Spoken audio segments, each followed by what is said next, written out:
So hello guys, here I am with the solutions of JEE Advanced Paper 2 2018 का section 2 जो कि एक numeric type section है।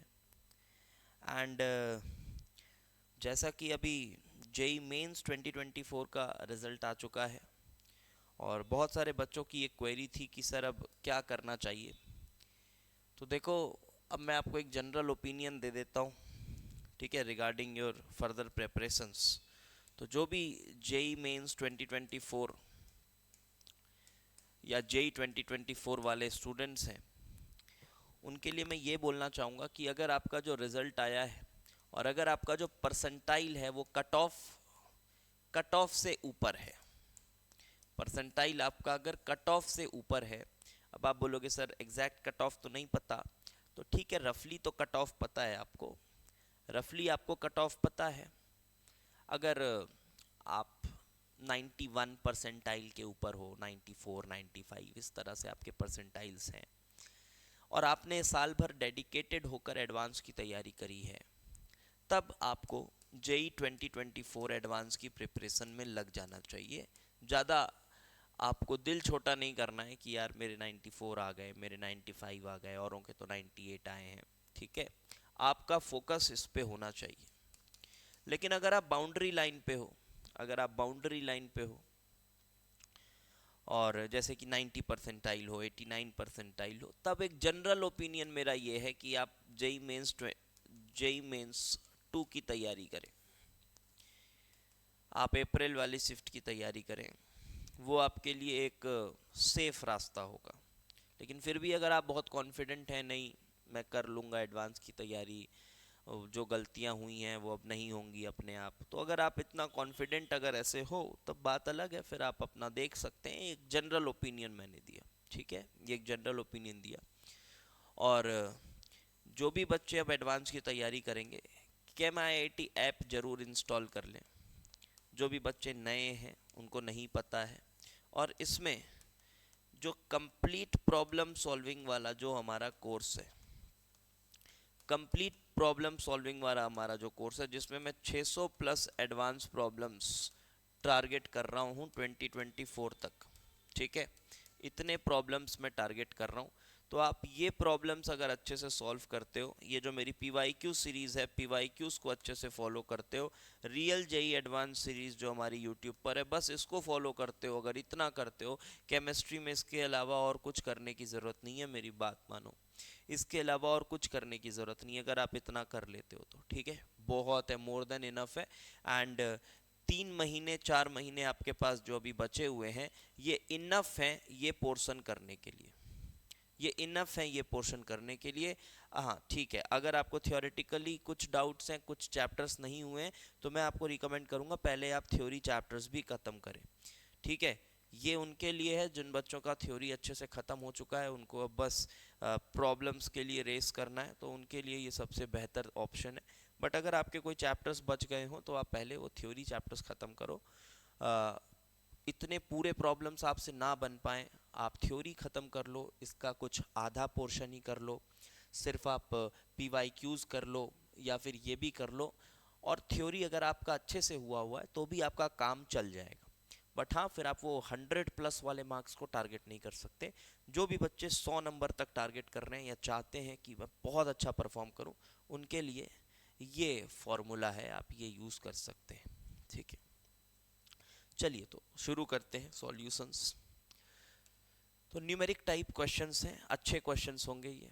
2018 का पेपर पर्सनली मुझे थोड़ा पसंद है, अच्छा क्वेश्चंस था, बहुत ज़्यादा टफ भी नहीं था, बट क्वेश्चंस थोड़े इनोवेटिव टाइप के थे। बनाते वक्त बच्चों से गलतियां हो सकती हैं, ऐसे क्वेश्चंस थे। यहाँ बोला जा रहा है total number of compounds at least one oxo group, N2O3 N2O5। चलो स्ट्रक्चर्स हैं, chemical bonding N2O3 N2O5। Let me tell you the structures. तो जब N2O3 की बात करी जाती है, ये थोड़ा सा कॉन्ट्राडिक्टरी होता है, कहीं कहीं पर कुछ स्ट्रक्चर दिया होता है, कहीं कुछ। मैं बता दूं इसके दो स्ट्रक्चर मान्य हैं, एक स्ट्रक्चर ऐसा है इसका, और एक स्ट्रक्चर इक्विलिब्रियम में होते हैं, ऐसा बोल सकते हो आप, एक स्ट्रक्चर ऐसा है। ये दोनों ही स्ट्रक्चर मान्य हैं इसके। और सिंस इस वाले स्ट्रक्चर में एक ऑक्सो ग्रुप ब्रिजिंग में आ रहा है तो N2O3 को भी मान लेंगे कि हमारे आंसर में है। फिर N2O5 है। अब N2O5 तो काफ़ी आसान स्ट्रक्चर है, कोऑर्डिनेटेड विथ O, देन एक NON लिंकेज होगा ही, और ये फिर कुछ ऐसा आसान स्ट्रक्चर है। फिर उन्होंने बोला है P4O6, P4O6 हो गया, P4O10 हो गया, P4O7 हो गया, ये सब का स्ट्रक्चर एक ही तरह का होता है। P4O6 यहाँ मैं ड्रॉ कर देता हूँ। ये सभी चीज़ें मैंने केमिकल बॉन्डिंग में पढ़ाई हुई है, जो कि आपको YouTube पर भी अवेलेबल मिलेगा कंप्लीट इनऑर्गेनिक वाली प्लेलिस्ट में। वहाँ जाएं, आप देखें, आपको ये सब बहुत आसान लगेगा उसके बाद। इसका स्ट्रक्चर थोड़ा स्पेसिफिक होता है बट बहुत फेमस स्ट्रक्चर है, तो बच्चों को पता रहता है।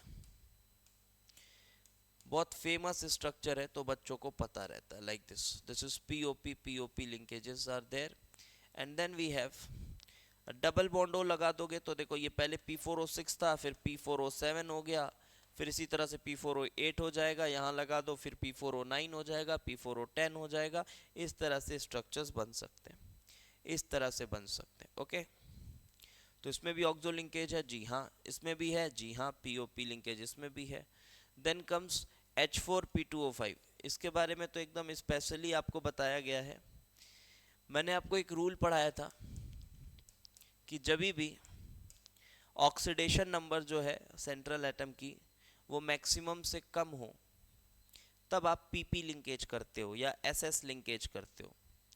बट यदि वो oxidation number equal to maximum हो, तब आप POP लिंकेज या SOS लिंकेज करते हो। ये एक तरीका बताया था मैंने आपको स्ट्रक्चर्स बनाने का, लेकिन उस रूल में एक एक्सेप्शन था, और वो एक्सेप्शन कुछ और नहीं, H4P2O5 ही था। वो एक्सेप्शन H4P2O5 ही था, उस रूल के लिए मैं बता रहा हूँ। और इसमें ऑक्सीडेशन नंबर +3 होते हुए भी, फास्फोरस की ऑक्सीडेशन नंबर +3 होते हुए भी, यहाँ हम POP लिंकेज बना देते हैं। This is an exception because इसका स्ट्रक्चर इसी तरह का पाया गया है। So this is your H4P2O5। Sorry, यहाँ मैंने ये H लगेगा, like this. So this is H4P2O5 का स्ट्रक्चर। देन अगला स्ट्रक्चर है तो POP यहाँ भी है, जी बिल्कुल, 1 2 3 4 5 सब में है। Then comes H5P3O10। तो जब आप देखेंगे H5P3O10 को, तब यहाँ पर आप पाएंगे कि फास्फोरस +3 ऑक्सीडेशन स्टेट में है। और अगर ये +3 ऑक्सीडेशन स्टेट में है, सॉरी +5 ऑक्सीडेशन स्टेट में है, तब आप POP लिंकेज ही करेंगे। सो POP लिंकेजेस ही करिएगा आप। And then double bond OH, then OH, then OH, double bond O, then OH, and then OH. This is H5, 1 2 3 4 5, P3O10, 1 2 3 4 5 6 7 8 9 10. This is H5P3O10 का structure. Then comes H2S2O3, thiosulphate है। एक structure इसका बहुत famous है, चलता है कि sulphate का जो सल्फ्यूरिक एसिड होता है, बस सल्फ्यूरिक एसिड में ही आपको O हटाकर S कर देना है। तो ये एक इसका एक्सेप्टेबल स्ट्रक्चर है, बट इसका जो एक और स्ट्रक्चर होता है वो थोड़ा अलग होता है।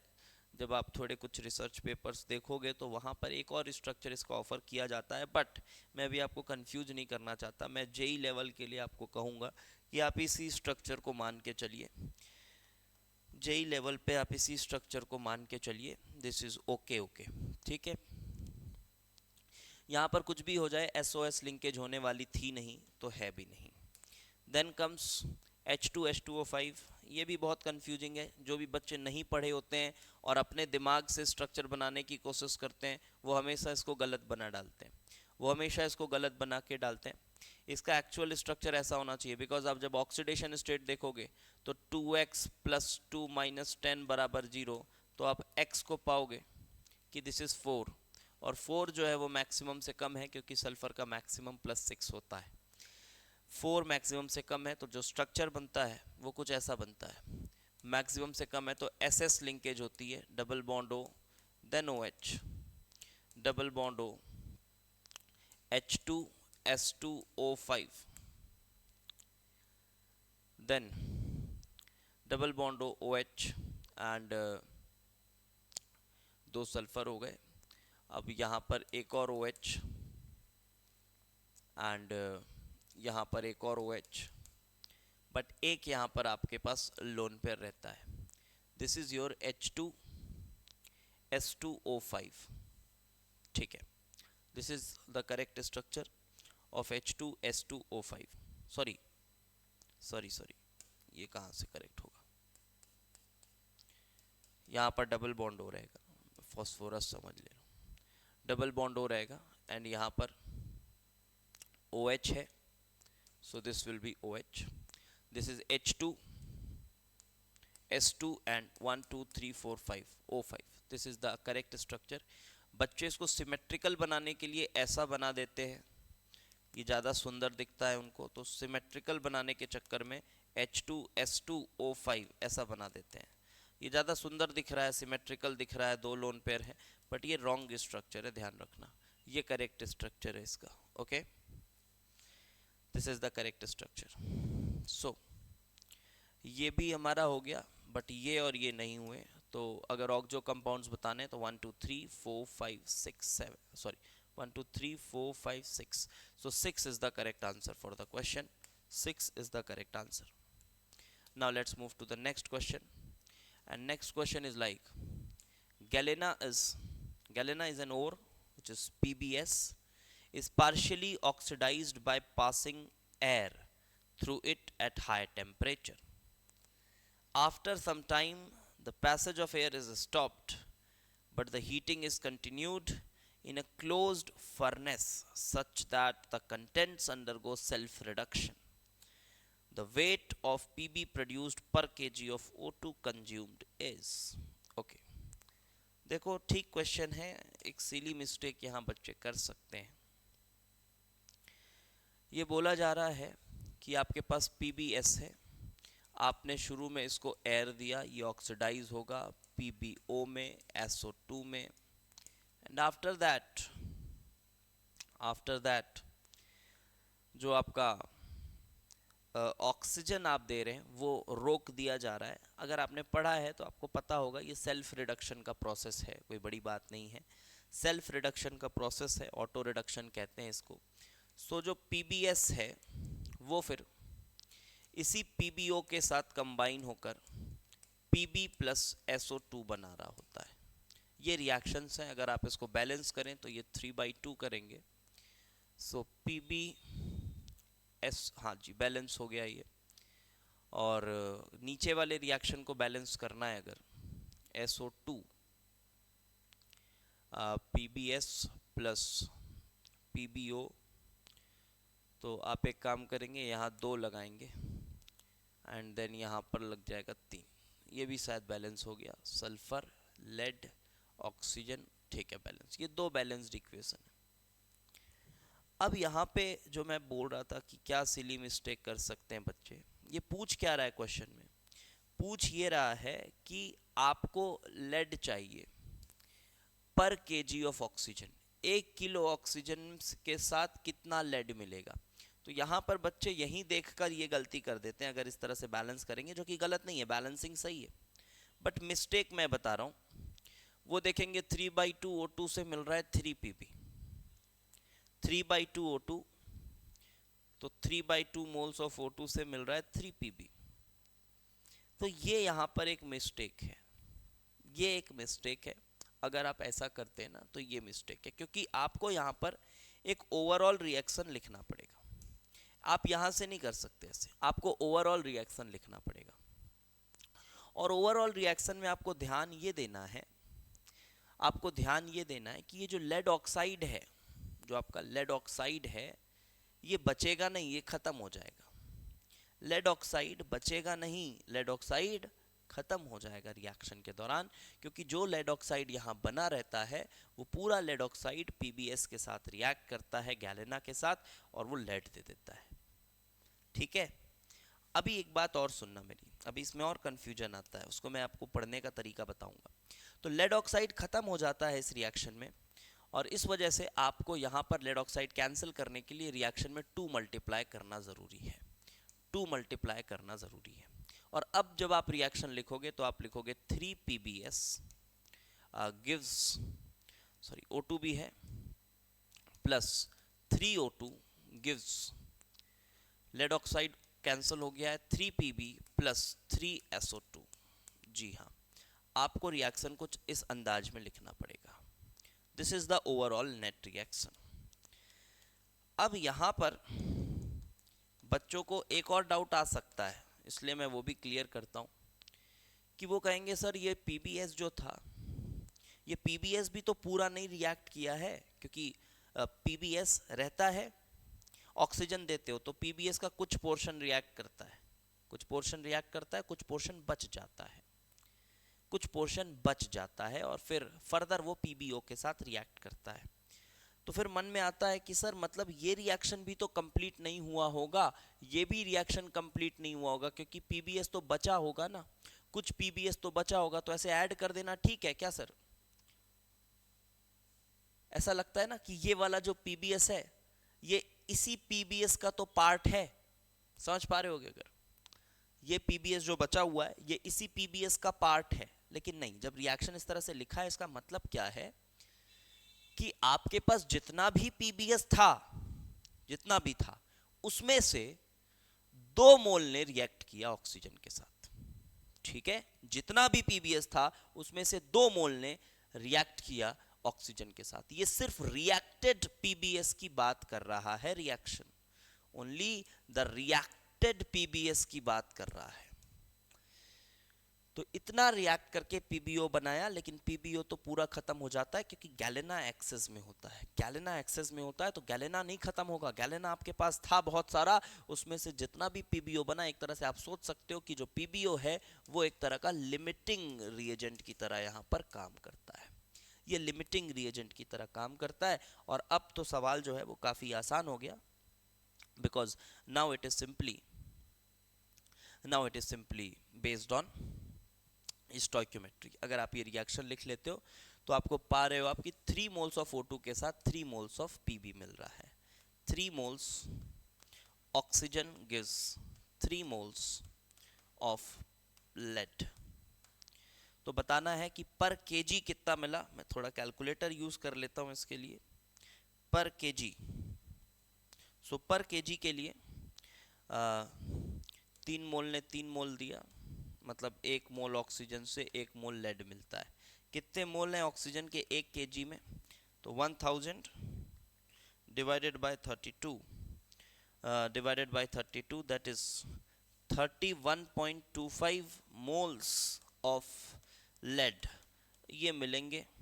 और लेड का एटॉमिक मास दिया होगा क्वेश्चन में, it is 207। so multiply it with 207, you will get the weight in grams, and it is 6468.75. 6468.75. This is in grams, this is in grams. So kgs में convert करना है तो it is 6.46875 kg, and up to 2 digit आपको round off करना है. So the correct answer is 6.47. So the correct reported answer should be 6.47. Yes, this is the correct answer, 6.47. I hope you understand this question well. Next question पे आते हैं, और ये जो अगला क्वेश्चन हमारा है that is also based on equivalent concept से बहुत इजीली हो जाएगा। हाँ, बच्चे इसमें मोल कंसेप्ट प्रेफर करते हैं करना, लेकिन मैं कहूँगा कि इक्विवेलेंट कंसेप्ट से करो, ज़्यादा आसानी से हो जाता है। क्या बोल रहा है देखो, to measure the quantity of MnCl2 dissolve in aqueous solution, it was completely converted to KMnO4 using the reaction. तो पहले इसको KMnO4 में कन्वर्ट कर दिया गया। मैं रिएक्शन इधर लिखते जाता हूँ। MnCl2 का आपको अमाउंट पता करना है, और आपने क्या किया कि MnCl2 को पूरी तरह से कन्वर्ट कर दिया है MnO4 माइनस में। ठीक है, using K2S2O8, and few drops of concentrated HCl were added to and gently warmed. Further oxalic acid and gently warmed, ठीक है, few drops of concentrated HCl were added to this solution and gently warmed. Okay, fine. Further oxalic acid was added in portions till the color of the permanganate ion disappeared. The quantity of MnCl2 in the initial solution is, तो बात ये है, देखो बात ये है कि अभी हमने इसको कन्वर्ट किया है इसमें, और अब इसमें क्या किया जा रहा है, ऑक्जेलिक एसिड डाला गया है 225 मिलीग्राम, और ऑक्जेलिक एसिड C2O4 2- ये इस MnO4 के साथ करेगा रेडॉक्स, और MnO4 जाएगा Mn+2 में, प्लस ऑक्जेलिक एसिड आपका जाता है CO2 में, वेल नोन है। और अब आपको बताना है कि MnCl2 का क्या अमाउंट प्रेजेंट था, इसका क्या अमाउंट प्रेजेंट था, और बोला गया है कि ये जो इसमें कन्वर्ट हुआ है ये कंप्लीटली कन्वर्ट हुआ है, ये भी बात मेंशन्ड है। तो सिंपल, इससे बहुत टफ क्वेश्चंस आपने करा हुआ है, ये तो एक थोड़ा आसान ही है क्वेश्चन। देखो आप समझ पा रहे होगे, इक्विवेलेंट कॉन्सेप्ट के हिसाब से अगर आप जाओ तो बोल सकते हो आपकी इक्विवेलेंट्स ऑफ MnCl2 या मिली इक्विवेलेंट ले लो, बराबर होगा मिली इक्विवेलेंट्स ऑफ MnO4- पहले इक्वेशन के हिसाब से। और अगर आप यहाँ देखो तो MnO4- और C2O4 2-, तो सेकेंड इक्वेशन के लिए equivalents of C2O4 2- will be equal to equivalents of MnO4-, ये है बिल्कुल। और अगर ऐसा है तो क्या मैं ये बोल सकता हूं कि इसके इक्विवेलेंट्स और इसके इक्विवेलेंट्स भी बराबर होंगे? इसके पीछे भी एक कॉन्सेप्ट आपको मैंने बताया था, हमेशा नहीं बोल सकते हैं, है ना, ऐसे गधों की तरह हमेशा मुंह उठा के नहीं बोल सकते कि हाँ A=B, A=C, so B and C are also equal. ये कोई मैथ्स नहीं चल रहा है, ये क्या है, ये इक्विवेलेंट कॉन्सेप्ट है। ये हो सकता है, बट इसके लिए कंडीशन ये है कि ये जो आपका कंपोनेंट है इसका n फैक्टर दोनों रिएक्शंस में सेम होना चाहिए, जो कि फॉर्चुनेटली यहाँ है। आप देखें ये +7 आया है +2 से, तो n फैक्टर इसका यहाँ भी 5 है, और यहाँ पर भी ये +2 में ही गया है, तो इसका भी n फैक्टर यहाँ भी 5 है। तो n फैक्टर दोनों का 5 है, तो हम अब कंक्लूड इसलिए कर सकते हैं कि मिली इक्विवेलेंट्स ऑफ MnCl2 बराबर होगा milli equivalents of oxalic acid के। Milli equivalents of MnCl2 is equal to milli equivalents of oxalic acid H2C2O4 लिखूंगा मैं इस बार यहाँ पर। अब इसका कुछ मास दिया हुआ है 225 मिलीग्राम ऑक्जेलिक एसिड, और ऑक्जेलिक एसिड का n फैक्टर क्या है दिख रहा है, देखो ये +3 से गया +4, तो 1 का चेंज, टोटल 2 एटम है तो 2 का चेंज, n फैक्टर 2, इसी तरीके से मैंने निकालना बताया है, तो इसका n फैक्टर 2 है, n फैक्टर 2 है, अच्छी बात है। तो मिली इक्विवेलेंट्स कितने होंगे, मोल्स, तो मिली मोल्स 225 डिवाइडेड बाय, अब मास देख लो कितना होता है, 24 प्लस ऑक्सीजन 4 मतलब 64 प्लस 2, तो कितना आ रहा है, 90 आ रहा है क्या, हाँ ठीक है, 90 ग्राम्स आ गया, और ये मिलीग्राम्स है तो ये मिली मोल्स आ गए। Milli moles into n factor is the milli equivalents of MnCl2। आपको चाहिए क्या है क्वेश्चन में, आपको क्वेश्चन में चाहिए है क्वांटिटी इन मिलीग्राम्स, तो ये मिली इक्विवेलेंट्स आ गए, और MnCl2 का भी जो n फैक्टर है वो MnO4- में जा रहा है, तो 5n फैक्टर है, तो क्या आएगा, ये milli moles multiplied by n factor, यही है, of MnCl2, so millimoles of MnCl2 is equal to 225 into 2 by 90 divided by 5। ये कितना आ गया, ये तो मुझे 95, 90 into 5 is 450 and 225 into, अरे ये तो 1 ही आ गया, ये तो 1 आ गया, 1 मिलीमोल इज देयर। और MnCl2 का आपको मोलर मास अगर पता हो तो ये है 55 और 71, सो 1 मिलीमोल मतलब कितने milligram, 55 plus 71 which is 126 milligrams is the answer. 120 milligrams is the answer. तो आपका ये आंसर है 126 मिलीग्राम्स. ओके, उतना मुश्किल नहीं था. अगर आपको इक्विवेलेंट कॉन्सेप्ट आता है तो आप आराम से कर सकते थे. चलिए बढ़ते हैं अगले क्वेश्चन की तरफ. And the next question is from organic chemistry stereoisomerism. Stereoisomerism यहाँ पे क्या बोला जा रहा है?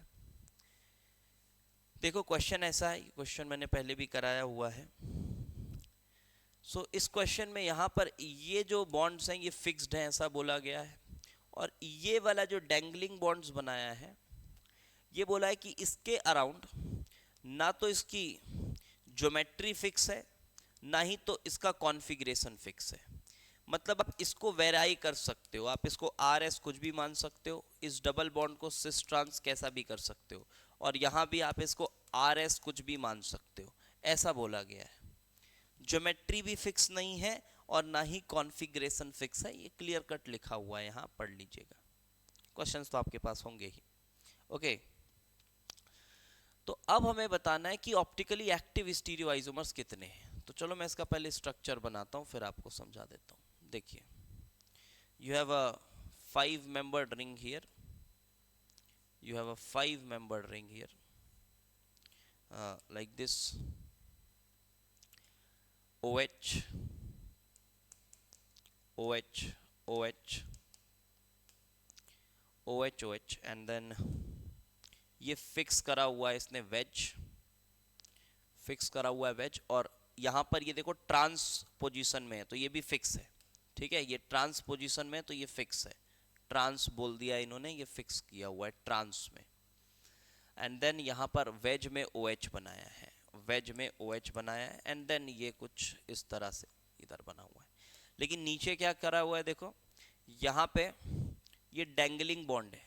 मतलब अभी यहाँ पर जो है ना, आप सिस ट्रांस भी कुछ भी कर सकते हो, सिस ट्रांस भी आप कुछ भी कर सकते हो, ऐसा कुछ है. मान लो नंबर ऑफ कार्बन्स तो होते हैं वही 1 2 3 4, इसके बाद 4, यहाँ पे कितने हैं 1 2 3 4 5, 5 है. चलो ठीक है, एक और बना देते हैं, उससे क्या ही फर्क पड़ेगा.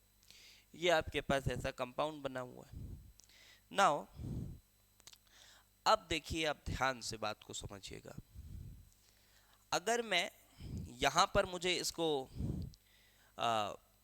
वेराई करना अलाउड है तो मैं क्या क्या कर सकता हूँ, मैं क्या क्या कर सकता हूँ, ध्यान से सुन लो. एक तो मैं ऐसा कर सकता हूँ कि इसको, अच्छा यहाँ पर भी एक OH है, शायद मैं छोड़ दिया गलती से, ये एक OH है और ये भी डैंगलिंग है, ये भी डैंगलिंग है, तो इसकी भी कॉन्फ़िगरेशन में कुछ भी कर सकता हूँ.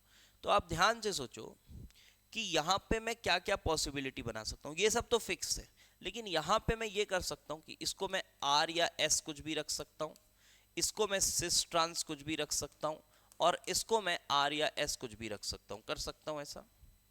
देखो आप ठीक ठाक लेवल की स्टीरियो पढ़े हो तभी ये बातें समझ में आएंगी आपको. ओके, तो ये मैं RS सिस ट्रांस और यहाँ पर RS इस तरह से रख सकता हूँ, इस तरह से मैं रख सकता हूँ. ठीक है, अब आप ध्यान से समझो, जब आप इनकी पॉसिबिलिटीज बनाओगे, जब आप इनकी पॉसिबिलिटीज बनाओगे तो कितनी पॉसिबिलिटीज बनेंगी, कितनी पॉसिबिलिटीज बनेंगी, क्या क्या पॉसिबिलिटीज बनेंगी. तो आप बोलोगे सर 8 पॉसिबिलिटीज बनेंगी. देखो क्या हो सकता है, हो सकता है इधर R कॉन्फ़िगरेशन लो, इधर सिस लो और इधर भी R लो. तो समझ पा रहे हो, जैसे कितनी पॉसिबिलिटीज, 8 पॉसिबिलिटीज बनेंगी. इसी तरह से इधर R लो, इधर सिस लो, बट इधर S ले लो. इसी तरह से इधर S लो, इधर सिस लो, इधर R ले लो, फिर इधर S लो, इधर सिस लो और इधर S ले लो. इस तरह से अब ये 4 सिस वाले बने पॉसिबिलिटी, 4 इसी तरह से ट्रांस वाली पॉसिबिलिटी बनेगी. तो इसी तरह से +4 पॉसिबिलिटीज आएंगी इधर. तो टोटल कितने पॉसिबिलिटीज आ गए, 8 पॉसिबिलिटीज आ गई. देखो ठीक ठाक लेवल की आप स्टीरियो पढ़े हो तभी ये सब सवाल आप बना पाओगे. 8 पॉसिबिलिटीज निकल कर आ गई हैं. अब इन 8 पॉसिबिलिटीज में से क्या सभी पॉसिबिलिटी ऑप्टिकली एक्टिव होगा? जी नहीं. इसमें अगर ये वाला पोजीशन एकदम आइडेंटिकल है तो POS आ जाएगा. तो इन 8 में से एक पॉसिबिलिटी ऐसी आएगी कि नहीं बताओ, एक पॉसिबिलिटी ऐसी आएगी कि नहीं? देखो इन 8 में से एक आएगी ऐसी, ये आर या एस में कुछ भी मान लो आप, ऐसी कुछ आएगी पॉसिबिलिटी जहां ये वेज हो। अब वेज हुआ मतलब आर होगा या एस होगा, कोई भी एक होगा वेज। ये ट्रांस हुआ तो यहां पर आर एस कुछ भी मान लो, ऐसा आर एस कुछ भी मान लो, कोई एक ही होगा, इसकी कॉन्फ़िगरेशन निकालने की जरूरत नहीं है। फिर ट्रांस हुआ और ये वाला फिर वेज हुआ, तो ये ऐसा बन जाएगा। नहीं तो आप आर एस ना सोच के वेज डैश करके बोल लो आप। तो वेज, वेज ट्रांस वेज, ये एक पॉसिबिलिटी आएगी। इसको आप वेज डैश करके भी बोल लो, वेज वेज ऐसा भी बोल लो, कोई दिक्कत नहीं। तो एक ये पॉसिबिलिटी आएगी, समझ आ रही है? जब ये भी वेज होगा, ये ट्रांस होगा और ये भी वेज होगा, ऐसी एक पॉसिबिलिटी आएगी। उन 8 पॉसिबिलिटीज में एक पॉसिबिलिटी ये है। और जब आप ये वाली पॉसिबिलिटी बनाओगे तो आप सीधे सीधे पा सकते हो, देखो यहां पर पीओएस आ जाएगा। जी हां, यहां पीओएस आ जाएगा। और अगर पीओएस आया तो उन 8 में से एक ये जो होगा ये मीजो हो जाएगा, ये ऑप्टिकली इनएक्टिव हो जाएगा। तो टोटल हमारे पास जो ऑप्टिकली एक्टिव कंपाउंड्स बनेंगे, जो टोटल ऑप्टिकली एक्टिव कंपाउंड्स बनेंगे वो बनेंगे 8 minus 1, that is 7. तो 7 will be the correct answer for this question. 7 will be the correct answer for this question. Okay? चलिए ठीक है, आगे बढ़ते हैं अगले क्वेश्चन की तरफ। अब ये क्वेश्चन ऑर्गेनिक केमिस्ट्री का है और आई होप ये आसानी से हो सकता है। कर लेते हैं एक बार, क्या बनेगा इसमें वो देखते हैं। आपके पास है एक एसिटोफिनॉन और NaOBrH3O+ लिया गया है। तो एसिटोफिनॉन आपके पास है और एसिटोफिनॉन में NaOBr H3O+, this is iodoform जैसा ही रिएक्शन है, ब्रोमोफॉर्म बोल सकते हो। तो इसमें आपका ये ऑक्जेलिक एसिड बन जाएगा, sorry not oxalic acid, carboxylic acid बन जाएगा, बेंजोइक एसिड। ठीक है, और आपका अलग हो गया CHBr3, ब्रोमोफॉर्म अलग हो जाएगा। सिंपल NCERT बेस्ड रिएक्शन है। अमोनिया के साथ हीट कर दिया गया है, तो जब आप इसको अमोनिया के साथ हीट करेंगे सिंपल अमाइड बन जाता है। NCERT का रिएक्शन CONH2 अमाइड बन जाता है। और इसके बाद इन्होंने कराया है हॉफमैन ब्रोमामाइड ब्रोमीन KOH के साथ हीट, तो ये अमीन बन जाता है। रिएक्शन में कोई दम नहीं है, स्कूल लेवल रिएक्शन है मैं बोलूँगा।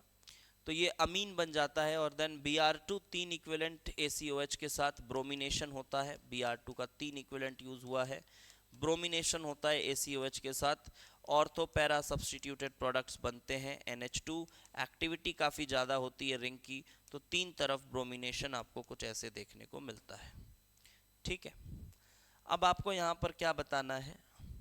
अच्छा, ये परसेंटेज यील्ड बतानी है, तो परसेंटेज यील्ड आप कैलकुलेट कर लीजिएगा, इतनी बातें तो आपको आती होंगी। ठीक है, परसेंटेज कैलकुलेट करना है, तो 60% ये बना। तो इनिशियली कितना अमाउंट लिया गया था? 10 मोल्स ऑफ एसिटोफिनॉन, इसके 10 मोल लिए गए थे। तो ठीक है, तो 10 मोल अगर इसके मैंने शुरू में लिए हैं तो 60% ये फॉर्मेशन हुआ है, तो इसके कितने मोल बने? 6 मोल बने। अब उसके बाद बोला गया है 50% ये बना, तो ये कितने मोल बना? ये 3 मोल बना। एंड देन उसके बाद फिर से 50% ये बना, 50% ये बना, तो फिर ये 1.5 मोल्स बना। एंड आफ्टर दैट ये बोला जा रहा है कि ये बना है 100%, मतलब ये 1.5 मोल्स था, तो 1.5 मोल्स से ये 1.5 मोल्स ही बनता है। स्टोइकियोमेट्री भी ध्यान देना, एक से एक बनता है, तो 1.5 मोल्स ही बनता है। तो बताना क्या था? इसका आंसर था कि मास बताना था, yield percent corresponding to given amount of D in grams formed. D जो है वो कितने ग्राम बना है, तो 1.5 मोल से। अब इसका मोलर मास आप निकाल लीजिएगा, मैं बता देता हूँ, चलो फिर भी। मोलर मास कितना है? कार्बन कितना है यार? कार्बन 6, कार्बन 6 है। हाइड्रोजन कितना है? 1 2 3 4, 4 हाइड्रोजन हो गया। फिर एक नाइट्रोजन है और ब्रोमीन है 3। तो मास कितना बनेगा, कैलकुलेटर यूज करूंगा मैं ऑब्वियसली। सो मास बनेगा इसका 72 plus 4 plus nitrogen is 14 plus Br3। Br का एग्जैक्ट मास दिया होगा 80 and 80 into 3 is 240। So 240, so it's coming out to be 330। 330 into 1.5 into 1.5 will be 495। so 330 into 1.5, it's actually 495। so 495 is the correct answer। 495 is the correct answer। ठीक है, done। 495 is the correct answer। so done with this question as well। now let's move on to the next question, and next question is question number 12th। it is from physical chemistry। okay, question पढ़िएगा। अच्छा question है, अच्छा question है ये। पढ़ के थोड़ा सा डरावना लग सकता है आपको, बट उतना डरावना है नहीं। तो ऐसा खासियत है ये जेई के पेपर्स का कि कभी कभी ये इस तरह के क्वेश्चंस देते हैं जो पढ़ के काफ़ी भयानक लगते हैं। ये बोला जा रहा है the surface of copper gets tarnished by the formation of copper oxide. Nitrogen pass किया गया to prevent the oxide formation during heating of copper at 1250 kelvin. हम नहीं चाहते कि ऑक्सीडाइज हो कॉपर, टार्निश ना हो, इस वजह से नाइट्रोजन गैस पास कराया जा रहा है। बट नाइट्रोजन गैस में भी वाटर वेपर्स थोड़े बहुत इम्प्योरिटी के फॉर्म में प्रेजेंट हैं, और उसका मोल फ्रैक्शन दिया हुआ है 1 मोल परसेंट, मतलब 1/100। ये इसका मोल फ्रैक्शन हो गया वाटर वेपर का। सिंपल, मोल परसेंट मतलब मोल फ्रैक्शन, आप फ्रैक्शन में कन्वर्ट करते हैं। ये वाटर वेपर्स का मोल फ्रैक्शन है, और वाटर वेपर्स भी कॉपर को ऑक्सीडाइज कर रहा है इस तरह से। नाइट्रोजन हमने पास कराया था सो दैट ऑक्सीडेशन ना हो, बट वाटर वेपर भी उसको ऑक्सीडाइज कर रहा है इस तरह से। अभी ऑक्सीडाइज कर रहा है, हम नहीं चाहते कि ये रिएक्शन हो। pH2 is the minimum partial pressure of H2 required to prevent the oxidation. इसके ऑक्सीडेशन को हम रोकना चाहते हैं, हम नहीं चाहते ये रिएक्शन हो, हम नहीं चाहते ये रिएक्शन हो। तो क्या मिनिमम pH2 की वैल्यू होनी चाहिए, ये बताना है। pH2 की मिनिमम वैल्यू क्या होनी चाहिए, हम नहीं चाहते कि ये रिएक्शन हो to prevent the oxidation at 1250 kelvin. तो देखो आइडिया बड़ा सिंपल सा है, कुछ नीचे डेटाज वगैरह भी दिए हुए हैं, और जो रिएक्शन है जिसको हमको देखना है वो है कॉपर का oxidation, copper solid with water, water के साथ oxidation. So Cu2O and H2 gaseous, Cu2O plus H2 gaseous, ये रिएक्शन है। अब इस रिएक्शन को देखिए आप, नीचे आपको 2 और रिएक्शन दिए हुए हैं। अब ये बहुत सिंपल सी बात क्या आपको नजर आ रही है कि अगर आप इस नीचे वाले रिएक्शन को उल्टा करेंगे, अगर आप उल्टा करें, रिवर्स करें, रिएक्टेंट को प्रोडक्ट, प्रोडक्ट को रिएक्टेंट बनाएं और दोनों को ऐड कर दें, तो क्या आपको समझ आ रहा है कि आपको यही रिएक्शन मिल रहा है? देख लीजिए, तो आपको यही रिएक्शन मिल रहा है। और ऑब्वियसली अगर आप रिएक्शंस को ऐड करते हैं तो डेल्टा जी भी एडिटिव होता है। Delta G degree net will be delta G 1 degree plus delta G 2 degree. तो इसके हिसाब से अगर आप चलेंगे तो आप पाएंगे कि इस रिएक्शन का, ये डेटा का यूज करके हम इस रिएक्शन का डेल्टा जी डिग्री बता पाएंगे। सो इस रिएक्शन की डेल्टा जी डिग्री हमारे पास आ गई, which is 1 lakh. Yes, it's 1 lakh joule पर मोल, 1 लाख जूल पर मोल। इस तरह से ये आ गया आपके पास डेल्टा जी डिग्री। अब सोचो, हम नहीं चाहते कि ये रिएक्शन हो, हम नहीं चाहते कि ये रिएक्शन हो। इसका मतलब हम इसको प्रिवेंट करना चाहते हैं, और मिनिमम क्या प्रेशर होगा H2 का, pH2 की क्या वैल्यू होगी। तो क्या आप समझ पा रहे हो कि इसको अगर प्रिवेंट करना है, टू प्रिवेंट दिस रिएक्शन, तो आप क्या बोलेंगे मिनिमम प्रेशर के लिए? आप यही बोलोगे ना, इसको प्रिवेंट करने के लिए इस रिएक्शन का डेल्टा जी 0 हो जाए, कम से कम 0 हो जाए, कम से कम पॉजिटिव हो जाए डेल्टा जी, तब तो और अच्छी बात है। लेकिन मिनिमम बोल रहा है वो, pH2 की क्या मिनिमम वैल्यू है, क्या मिनिमम वैल्यू निकालनी है। तो क्या आपको समझ आ रहा है कि डेल्टा जी 0 हो जाएगा, मतलब ये रिएक्शन जो हो जाएगा वो एक तरह का नॉन स्पॉन्टेनियस। अब नॉन स्पॉन्टेनियस तो तब होता है जब ये ग्रेटर देन 0 हो जाए, लेकिन ग्रेटर देन जीरो हो जाए non spontaneous, but greater than zero पे हम सॉल्व नहीं कर सकते, हमें उसकी मिनिमम वैल्यू चाहिए, समझो मेरी बात को, मिनिमम वैल्यू चाहिए, तो हम किस पे सॉल्व करेंगे, solve at delta G is equal to zero. तो अगर डेल्टा जी जीरो पे हम सॉल्व कर लेते हैं तो हमें पता चल जाएगा कि ln pH2 की क्या मिनिमम वैल्यू होनी चाहिए। तो बस सिंपली आप यहाँ पर सॉल्व करेंगे, डेल्टा जी, अब रिलेशन आपको पता है, delta G degree plus R T ln Q, and delta G is 0, so I can write down delta G degree, which is 1 lakh, 1 lakh,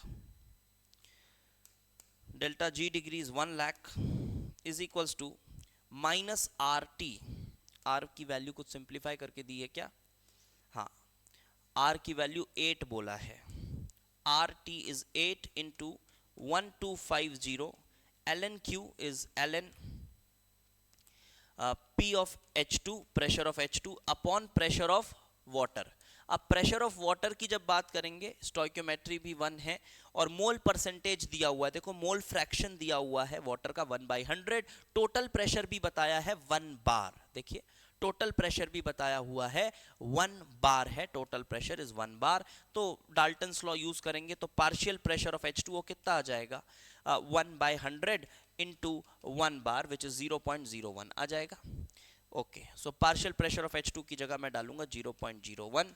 बस अब आप इसको, बहुत सिंपल कैलकुलेशंस हैं तो कैलकुलेट कर लीजिएगा, तो जो ln pH2 की वैल्यू आ जाएगी, जो ln pH2 की वैल्यू आ जाएगी, it will come out to be -14.6। Calculate कर लीजिएगा, -14.6 आ जाएगा on calculating, and hence this is the correct answer, this is the correct answer, -14.6। ठीक है, चलिए बढ़ते हैं अगले क्वेश्चन की तरफ। ठीक क्वेश्चन था, देखने में बहुत बड़ा लग रहा था, बट सॉल्व करना उतना मुश्किल नहीं था। Then question number 13, it says consider the following reversible reaction, the activation energy of the backward reaction exceeds the forward reaction by 2RT. If the pre-exponential factor is 4 times that reverse reaction, the absolute value of delta G degree is, RT की value 2500 बता दिया है, ln 2.7 बता दिया है, चलिए solve करते हैं। रिएक्शन है, अब आपको पता है Arrhenius equation, K forward is actually A forward e की power of minus EA forward by RT, and K backward is equals to A backward, Arrhenius equation, Arrhenius constant minus EA backward by RT। अब यहां पर कुछ relation बोला गया है, देखो क्या बोला है, एक्टिवेशन एनर्जी बैकवर्ड जो है वो एक्सीड कर रही है फॉरवर्ड को बाय 2RT। तो ऐसा लिख सकता हूं मैं, अगर बैकवर्ड की एक्टिवेशन एनर्जी, इसकी जगह पर मैं ये लिख सकता हूं, it exceeds the forward bye 2RT, ऐसा लिखा जा सकता है, बाय RT, बहुत सिंपल, ये फॉरवर्ड है ये बैकवर्ड है, तो बैकवर्ड वाला exceeds the forward bye 2RT, ये बोला गया है। दूसरी बात बोली गई है, pre exponential factor of forward is 4 times that of reverse, तो फॉरवर्ड का जो प्री एक्सपोनेंशियल फैक्टर है, this is 4 times the backward, अगर बैकवर्ड का ए बी है, so this is 4 times of A B, simple mathematics. अब जब आप दोनों को डिवाइड करेंगे तो आप पाएंगे KF बाय KB, क्या आपको पता है इसको इक्विलिब्रियम कांस्टेंट कहा जाता है, yes, rate constant for forward, rate constant by backward, इसका जो रेशियो है this is equilibrium constant, and this is coming out to be 4 e की पावर ऑफ, अब ये बहुत सिंपली आप इसको माइनस कर लीजिए क्लास 5-6 की एक्सपोनेंट्स को यूज करके, तो आप पाएंगे माइनस EA बाय दिस, तो EA तो EA तो कट जाएगा, 2RT बाय RT, तो E स्क्वायर ऐसा आ जाएगा। सो K इक्विलिब्रियम E स्क्वायर है, आपको चाहिए डेल्टा G डिग्री की value which is minus RT ln K equilibrium, and K equilibrium is 4E square. अब RT की वैल्यू भी दी हुई है -2500 into ln 4, so this is ln, RT की वैल्यू दी हुई है ना 2500, ठीक है 2500, ln 2 है 0.7, सो दिस इज ln 4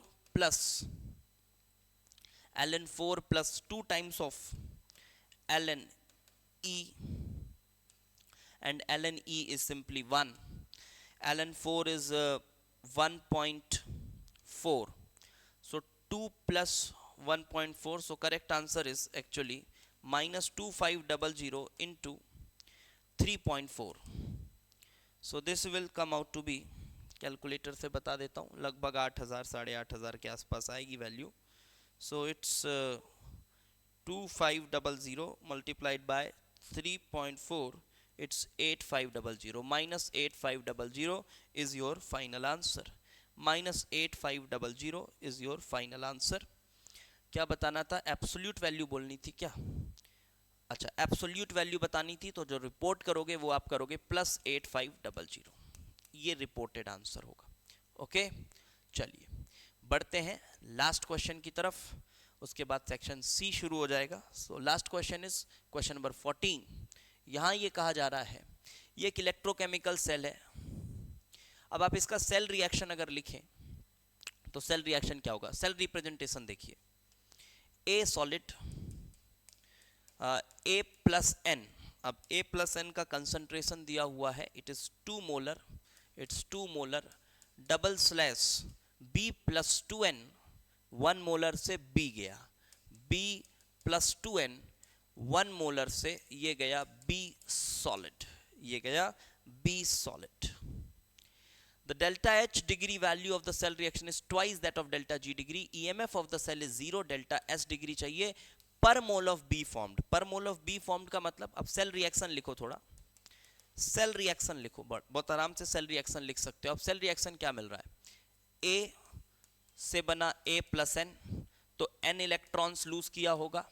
इसी तरह से B प्लस 2N ने प्लस 2n इलेक्ट्रॉन्स गेन किया होगा, तो B बना होगा. अब रिएक्शन को इलेक्ट्रॉन्स बैलेंस आउट करने के लिए इधर 2 मल्टीप्लाई कर दीजिए, रिएक्शन को ऐड कर दीजिए, तो आपको नेट रिएक्शन मिल जाएगा. ये मैं थोड़ा जल्दी कर रहा हूँ, आसान है बातें, इसलिए आप समझ सकते हैं. 2a plus n plus b, कुछ ऐसा मिल रहा है. So this is your final net cell reaction. This is your net cell reaction. और बोला गया है कि EMF 0 है. EMF 0 है तो आपको पता है डेल्टा G जो होता है, it is actually equal to minus NFE cell. Minus NFE cell, तो अगर EMF इसका 0 है तो डेल्टा G भी 0 होगा. Again apply the same thing, delta G is equals to delta G degree minus RT ln Q.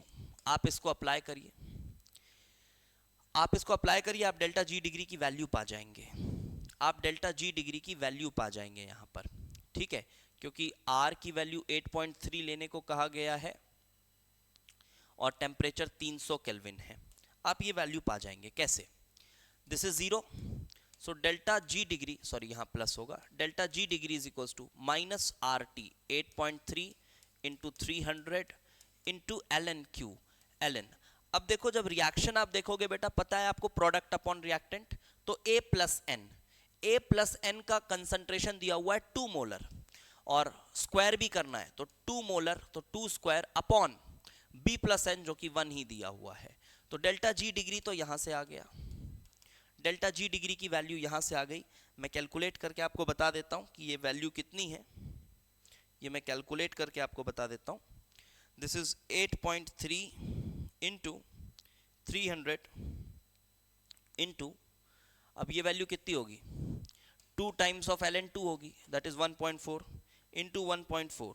सो ये आ रही है वैल्यू माइनस 3486. अब आपको पता है delta G degree is equals to delta H degree minus T delta S degree होता है. आपको डेल्टा S डिग्री बताना है पर मोल ऑफ B फॉर्म्ड. तो जो रिएक्शन है, जी हाँ, यहाँ पर 1 मोल ही B बन रहा है, so it is actually four per mole of B formed. It is actually four per mole of B formed. तो ये सॉल्व हो गया, तो आप यहाँ पर पाएंगे डेल्टा H डिग्री. अच्छा, एक और रिलेशन दिया हुआ है, बहुत आसान क्वेश्चन है. Delta H degree is twice that of delta G degree. So if delta H degree is twice that of delta G degree, so now what I can say is, ये इधर आ जाएगा, delta H degree is twice that of delta G degree. यही बोल रहा है ना question में, delta H degree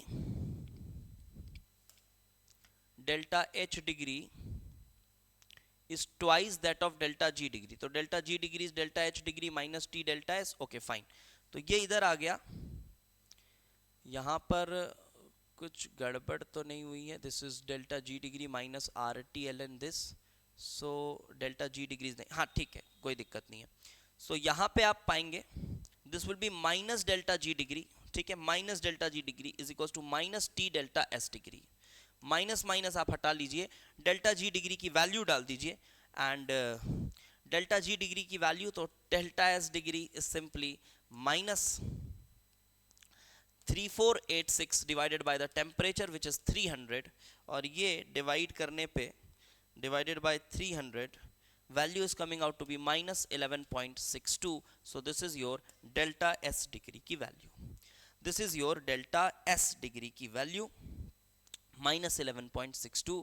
आसान था ये भी क्वेश्चन, फॉर्मूला सब्स्टिट्यूशन था, बहुत ज़्यादा टफ नहीं था, ठीक है, बट ठीक है, थोड़े इनोवेटिव थे क्वेश्चंस कुछ, जैसे ये वाले क्वेश्चन को आप बोल सकते हो, ये वाले क्वेश्चन को आप बोल सकते हो, ये क्वेश्चन थोड़ा ठीक था, है ना, प्रिवेंट ऑक्सीडेशन वगैरह, बच्चों को एक बार में क्लिक हो सकता है ना करें। उसके बाद बात किया जाए, ये क्वेश्चन काफ़ी आसान था, ये क्वेश्चन अच्छा था, ये थोड़ा इनोवेटिव था क्वेश्चन, ये भी ठीक है, मॉडरेट लेवल के थे, बहुत मुश्किल नहीं थे, बट ठीक थे, बहुत आसान भी नहीं थे। ओके, ठीक है, then wait for our third paper 2 section 3, उस सेक्शन को खत्म करेंगे, and then we will proceed with 2019 के papers. I hope you are enjoying with the solutions. Comment ज़रूर करो अगर आप लेक्चर पूरा ख़त्म करते हो, या फिर आप लेक्चर का कुछ भी पार्ट देखते हो, कोई क्वेश्चन देखते हो, कमेंट ज़रूर करो, और पसंद आए अगर लेक्चर्स तो लाइक करो और शेयर करो दोस्तों के साथ, ठीक है, शेयर करो, और अगर आप सीनियर स्टूडेंट है तो आप जूनियर्स को ज़रूर रिकमेंड करो यार, help me grow at a faster rate, ठीक है, तो जूनियर्स को ज़रूर रेकमेंड करो लेक्चर्स, अगर आपको लगता है कि हाँ जेई एडवांस के लिए ये जो लेक्चर्स हैं ये काम के हैं, तो आप बिल्कुल रिकमेंड करिए। Okay, okay then, thanks for watching.